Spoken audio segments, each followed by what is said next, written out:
रूठी रानी की, जो राजस्थान के इतिहास के पन्नों में एक गौरवमान लिए बैठी है। रूठी रानी जैसलमेर के राजा राव लूणकरण भाटी की पुत्री थी। इधर जोधपुर का शासक राव मालदेव हुआ करता था।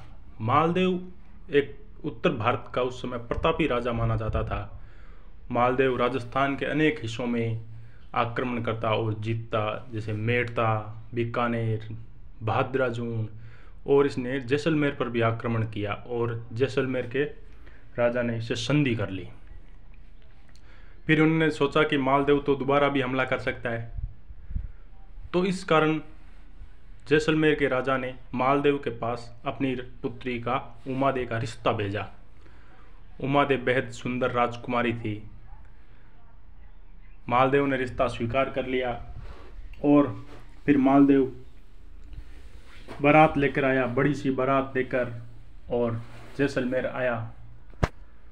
तब सभी दासियां, औरतें, सभी राजकुमारियां बारात का जल्ला देखने गई। भाई इतनी बड़ी बारात है। अब राजकुमारी उमादे तो स्वयं तो महल से बाहर जा नहीं सकती, वो तो देखने जा नहीं सकती बारात का जलो। तो राजकुमारी उमादे जो है महल के ऊपर जाने लगी और महल के ऊपर से उनने देखना चाहा।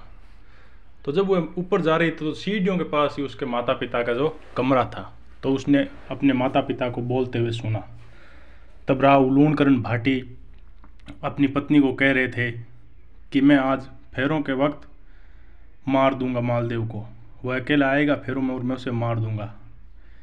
यह बात राजकुमारी उमादे ने सुनी। अब उमादे ने सोचा कि मैं एक साइड तो मेरे पति और एक साइड मेरे पिता, अब मैं क्या करूं। तो उन्होंने पहले कहते हैं कि राजपूतों में सगाई ही आधा विवाह होता है। तो यह सोचकर उमादे ने अपने पति का साथ दिया और नीचे आकर अपने पति को पत्र भिजवाया कि आपको आज फेरों में ऐसे मारना चाहते हैं, आप सतर्क रहें।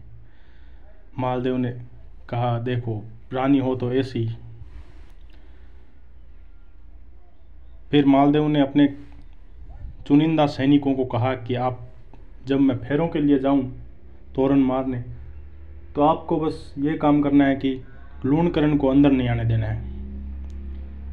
और इसी प्रकार उन सैनिकों ने लूणकरण को अंदर नहीं जाने दिया और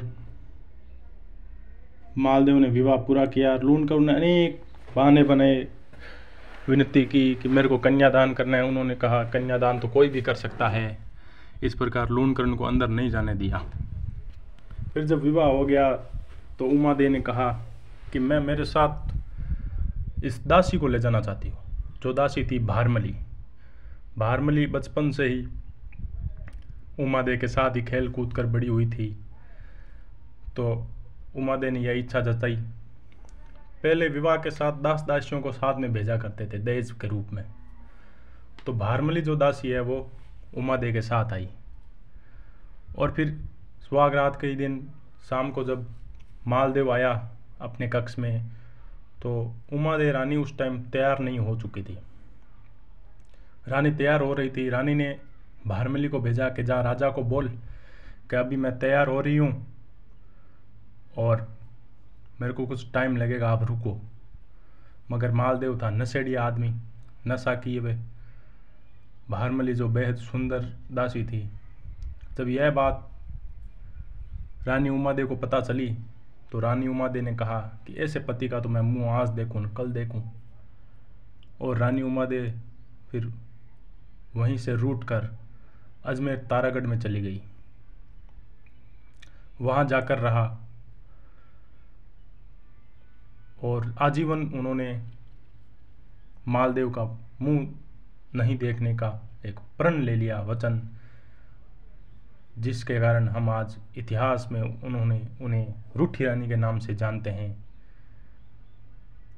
और रूठी रानी ने मालदेव के किसी दूसरे रानी के वो बेटे राम सिंह को जो है वो गोद में लिया था। और फिर वहाँ से वो कंदौज चले गए, फिर अंत में केलवा चले गए। और वहाँ फिर मालदेव की मृत्यु हो जाने का पर वहाँ मालदेव की पगड़ी भिजवाई गई। कहा कि मालदेव की तो मृत्यु हो गई है। तब रानी रूठी रानी ने, उमादे ने कहा कि मेरा पति तो अपने धर्म को भूल गया मगर मैं अपने धर्म को नहीं भूलूंगी और मैं भी उसके पीछे सती होंगी।